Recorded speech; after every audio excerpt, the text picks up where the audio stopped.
Alright, good afternoon. My name is Nmesoma Okereke, and it's such an honor to be your MC this afternoon. Welcome to the African Energy Week 2025 Technical Hub Stage 1. It's really amazing to be in this place where we get to learn from each other and find ways to better our continent in terms of energy, oil and gas. So ladies and gentlemen, it's my honor to welcome onto the stage Miss or Mrs.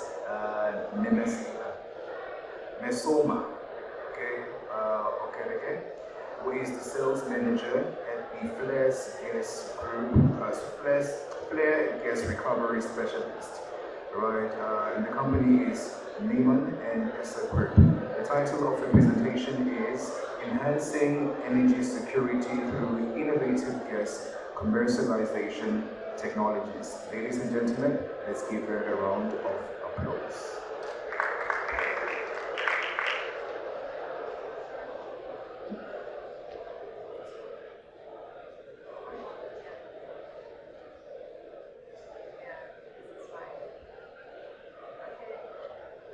Thank you everyone for being here. This is the first technical session.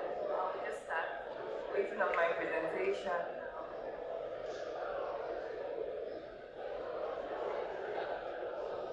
Okay, so today I'm going to be talking about flare gas utilization in Africa, and it's going to be focused on enhancing energy security through innovative flare gas commercialization technologies. My name is Nmesoma Okereke. I'm currently the sales manager responsible for flare gas utilization and recovery at Neuman Esser. So this presentation should take about 20 minutes, and then we have about 5 minutes for questions and answer session. So I will start. First of all, I would like to talk about what flare gas means or what gas flaring is. Gas flaring is the process during oil production whereby the oil operators flare, or where they burn up the gas that they produce during oil operation. So gas flare is as a result of associated gas, which is this gas that is produced together with oil during oil production, and this gas is just burnt into the atmosphere. So therefore, one can easily say that oil production is directly related to gas flaring. And in the chart here, we can see that the global flaring data between 2023 and 2024, we do a quick comparison and we see that despite the oil production being constant, the flaring in 2024 increased by 2%, and this was 151 billion cubic meters per year. Also, you can also see that the average flare value, so this is the amount of, this is the equivalent in terms of the value, the monetary value here was also increased to $63 billion in 2024. This is what this shows us. So the major reason for this increase in gas flaring was as a result of infrastructure bottlenecks, which I would also talk about in the other slides. So this chart here, you can see the distribution of associated gas in different regions, different continents. And what is very interesting here is that Africa, despite producing the least amount of associated gas, which you can see on the screen, it's about 96 million cubic meters of associated gas that was produced. She flared and vented the most of her associated gas. So she flared almost half of her associated gas. So she flared more than she marketed, that's more than she sold for value, and she also flared more than she reinjected into the oil wells. So here, we want to dive deep into Africa. So Africa is responsible for 20% of the global gas flaring. In 2024, 30 billion cubic meters of gas was flared from African countries. And the average value of this, the market value of this was about $12.5 billion. And this chart here, we're also comparing the 2023 and 2024 values of the top flaring countries in Africa. And you can see that these 9 countries have made up the top flarers of Africa in those both years. There's no change. And what is very important or interesting here is 3 of these countries have been 70% or make up 70% of Africa's total gas flare. So this is Algeria, this is Nigeria, which actually the volume increased from 2023. It was a number 3 position, and now in 2024 it became number 2, and then Libya changed number 3. So those 3 countries have had the largest share of flare gas in Africa, so 70%. So now we're going to also look into energy poverty and how this relates to the bigger picture. So what is energy poverty? Energy poverty is the lack of access to reliable and affordable energy services. And in 2023, about 565 million of the global population, which were all in Africa, lived without access to electricity. And as you can see here in the chart on the map on the right, you can see the access to electricity map. And what you can see here actually is the difference between Africa and the other countries in the world, so the worldwide view. But you can see that in Africa it starts to change. And the reason of this change is because in Africa only 10 of 54 countries actually had more than 75% of their population with access to electricity. And so this is those countries, the ones with blue. And then now we look at the second yardstick for measuring energy poverty. The second yardstick is access to clean cooking. So also about 938 million Africans lack access to clean cooking, and clean cooking is the use of, or the lack of clean cooking is the use of polluting fuels like charcoal, like firewood, like animal dung as the energy for cooking. And you see that 60% of African population still use these polluting fuels. And not only do these have like severe environmental impacts, for example, for firewood, you have to cut down the trees, but then you look at the health impact for the victims, who are mostly, and the most victims of these are the primary caretakers of the homes, which are most times women and young children. So this can be very severe to them. So you have risk of blindness, some respiratory diseases or illnesses from access, for example, to the firewood. When you're close to the firewood, these particles can get into one's sense organ, and this is what the results could lead to. So here we want to also now look further into this access to electricity and clean cooking and what it means to the general, African population. This chart here, what you can see from this chart is what we have done is we have looked at all the countries in Africa with a population of more than 15 million people. So all these countries here have a population of more than 15 million. However, we really went down and then we streamlined which of these countries do we have at least 10 million of the population. Either they don't have access to electricity or they don't have access to clean cooking. And what did we find? We found out that out of all these countries, excluding Sudan, half of the population did not have access to clean cooking. So you're looking at half of 15 million for the least country here that did not have access to clean cooking. And then diving further in, you can see these countries who have been highlighted. We have 90% of the population here in this country, so in this case 50 million, not having access to electricity. So this is just to show you how much people don't live with electricity in this country. So what do we want to do? What do we want to address? Is we want to be able to address the problems with energy poverty, which is access to clean cooking and access to electricity by reducing, stopping gas flaring. So here we look at the traditional methods of actually managing associated gas. So in large volumes of associated gas, how do you manage this? With large volumes, you just transport them through the pipelines, or you reinject them back into the gas fields to enhance oil recovery. However, sometimes this infrastructure to do this is either far away, that's if there is even any infrastructure, and sometimes the associated gas which is now flared are actually small volumes. So it's economically infeasible for these operators to actually decide to spend a lot of money on the infrastructure, and the easiest option for them is just to flare the gas. However, this is where Neuman Esser comes. What do we mean by that? So here, we have been able to develop a solution to this problem with our mid-scale integrated solution. here, what do we mean by mid-scale integrated solution? These are solutions to commercialize gas. And we have examples here which are flare gas using small generators to electricity, flare gas to mid-scale CNG and LNG plants, and most interestingly, flare gas to turquoise hydrogen using plasmalizers. So these are some of the tools we have come, or the solutions we've come to help address this problem. So you're asking, who is Neuman Esser? What do we do? So we are almost 200 years old. We are a German manufacturer, and we're a family-owned business. And we've been in this, or being managed by the fourth generation of family owners, who are Stephanie and Alexander Peter.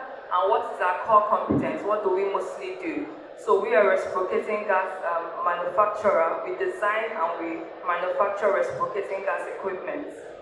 However, what sets us apart from our competitors is that we don't just look at the equipment. We go beyond this. And how do I mean by we go beyond this? Is that we actually offer fully integrated end-to-end solutions.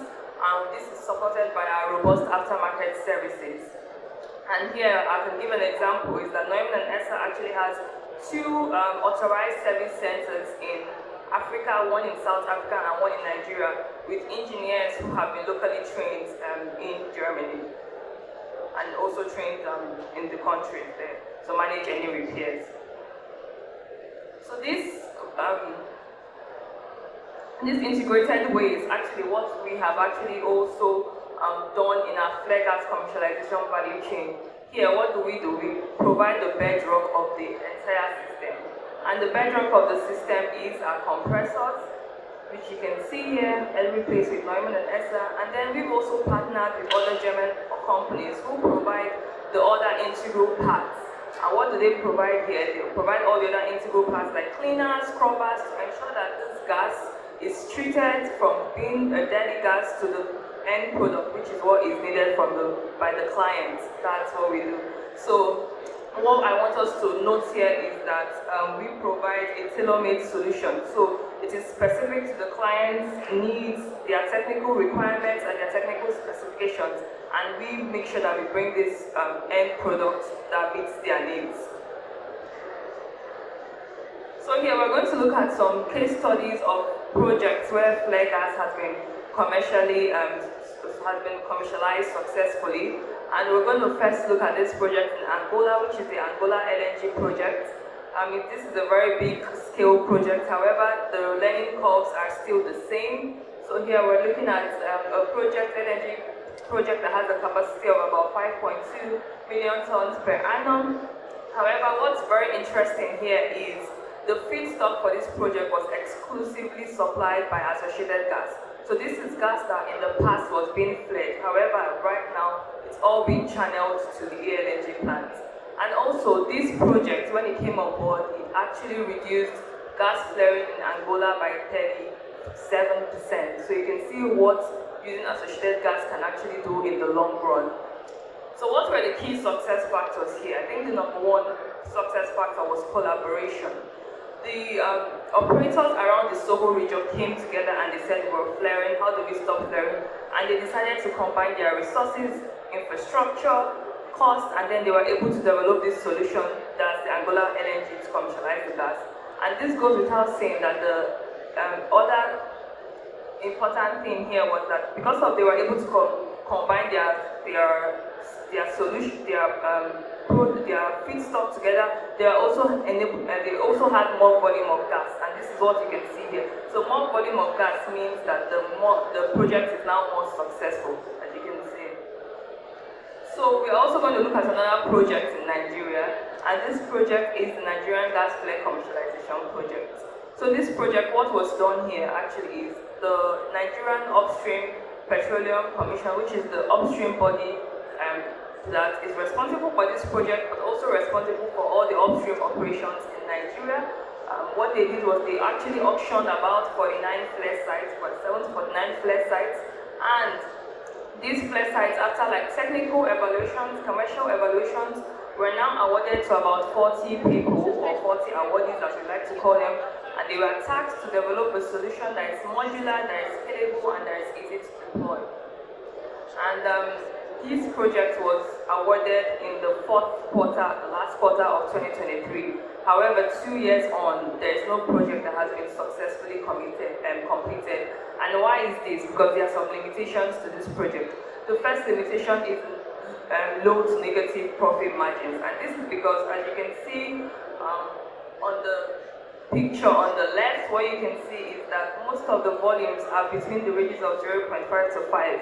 And here, without economies of scale, it is very difficult for a project to be successful or for there to be any profit.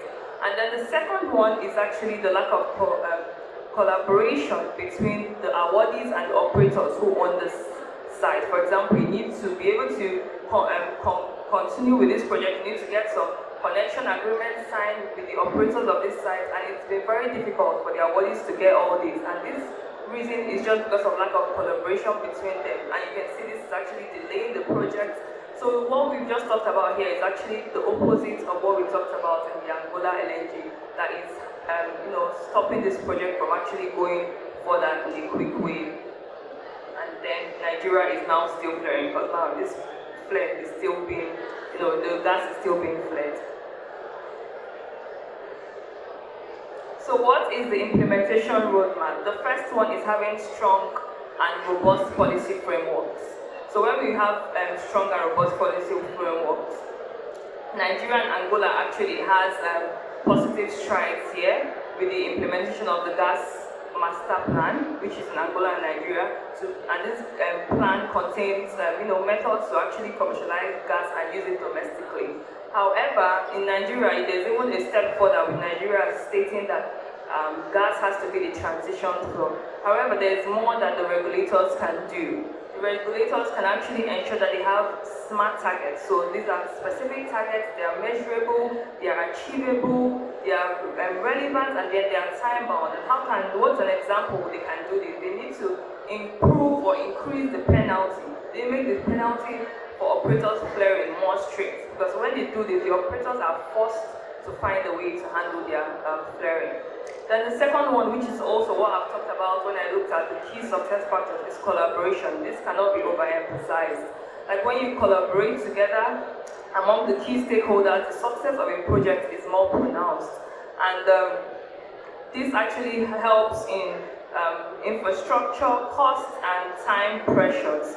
And then the third one is the mid-scale commercialization solution. This is where Neuman Esser is. So the importance of having this mid-scale commercialization gas solution, but this should also be coupled with prioritizing economies of scale for there to be a huge profit.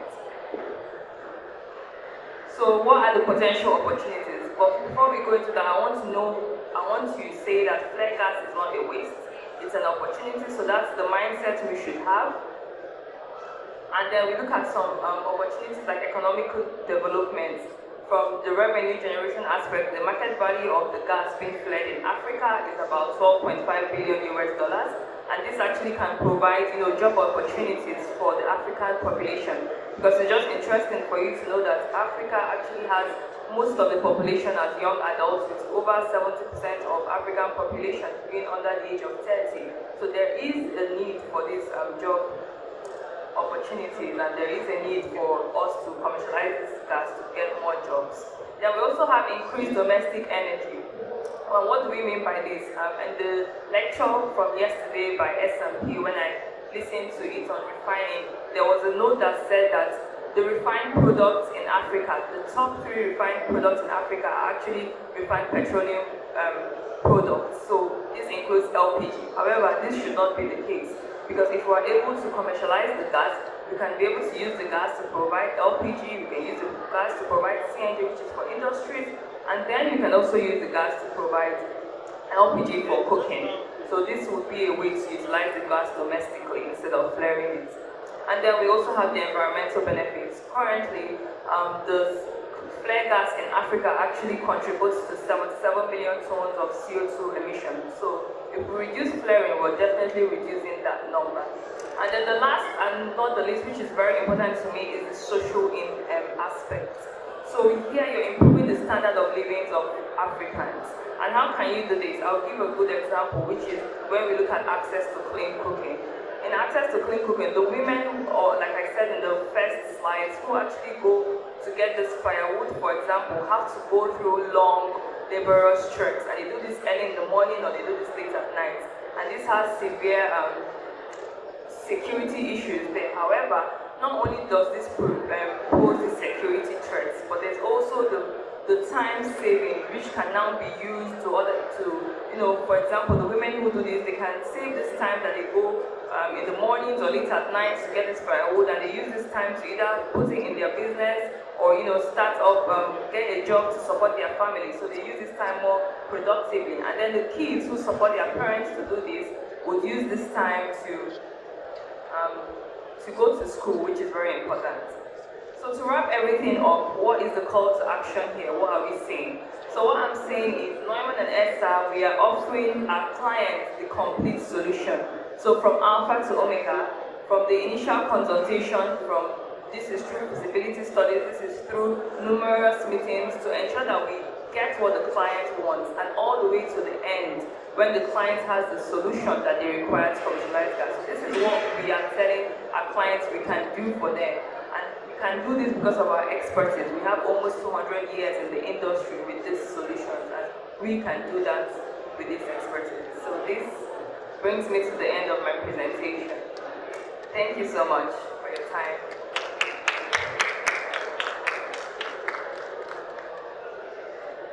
Now anyone who has any questions can actually ask me now. Thank you so much for your presentation. Do we have any questions for you?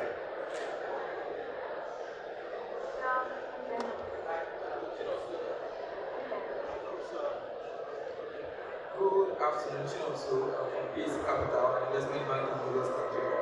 So with respect to your presentation, beautiful presentation, quite insightful. So have you guys been involved in any of the flare gas commercialization program, working with the clients in the past 2 years? And what has the experience been? Why are we yet to achieve success? Because you had mentioned that success is yet to be achieved for about 2 years now. So what, from your personal experience, beyond the case studies, what are the challenges that you have encountered with the clients that you work with in the space? Okay, I think the most important one is the lack of access to finance. Most of these clients are not able to finance this project. This is like, we're looking at millions of euros or dollars of projects, and most of these awardees don't have the capital to actually to achieve success in this project. Okay, I think that is why I'm here. Thank you. I work at an investment bank, licensed in Lagos, and there with Pan-African presence. So we bridge that gap from a financing viewpoint. I'm happy to give you my card. Okay. Look at some of the projects you're working on. If they are bankable, if they make sense, if they have obstacles, if there's a sort of feedstock, a clear pathway to getting the flare gas and also evacuating it, I think you can have it too. Okay, thank you very much. This is actually quite interesting to know. Okay, we'll talk after the presentation. Okay, my name is Engineer Abdai Kasim. I work with Nigerian Power Company in Nigeria. What we do basically is power generation business, and I believe in Nigeria, gas to power value chain is a huge market. So I just want to ask, is there any opportunity that you guys are exploring in terms of meeting any of the power generation companies that are located or co-located in the Niger Delta area where there is so much gas flaring going on around those power plants, and if there's any way that those gas can be converted to a useful gas for the power generation? Yeah, thank you for that question. This is actually a very interesting question because what you've said is actually the best way that this can actually work. But unfortunately, we've been looking at it from, first of all, we're looking at it from the flare gas angles, and these volumes, like I said, are small, and it's also quite difficult to commercialize it at that small point. So right now we're looking at small scale, small scale generators, even if it means just using it to power the facility at least. But this is actually, a very interesting point you raised, where economies of scale would play here with different companies coming together, different operators coming together, and then collaborating to have big volumes that can actually now be put in the grid. So yeah, that is actually an interesting point, looking at it from the Genco aspect, but we've not actually gone to spoken to any Gencos yet at the moment. Yeah. Thank you so much. Any last questions for our lady here, Nmesoma?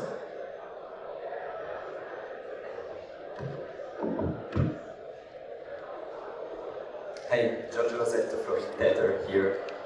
Thank you for your presentation, it was very insightful. And yeah, we work in the data center industry, and specific data center, spatial data center, who can be built like completely off-grid. So gas flaring is super interesting for us, and I wanted to understand from you if you are already looking at this kind of solution. So are you working with data centers? Do you think there is like an interesting opportunity, or? Okay, so basically, from the way the presentation has gone, you can see that we're looking at it in terms of creating value. When we look at, when we look at energy poverty gaps, and then we're looking at access to infrastructure, access to clean cooking. However, I do see this flag as being used to power data centers. I think we've had one or two conversations around there, but there's none of the awardees we've spoken to that are actually has shown us this is what they want. They've all been more into CNG, LPG. However, if this is something you would like to discuss with me afterwards, there could be a way we can actually see how we could support you or how you could support us to make sure that we, at the end of the day, stop flaring, right? That's still the main point. So yeah. Thank you so much. Last question for Nmesoma. Going once, going twice, going thrice. Ladies and gentlemen, let's give it up for Nmesoma Okereke. A round of applause. Thank you so much.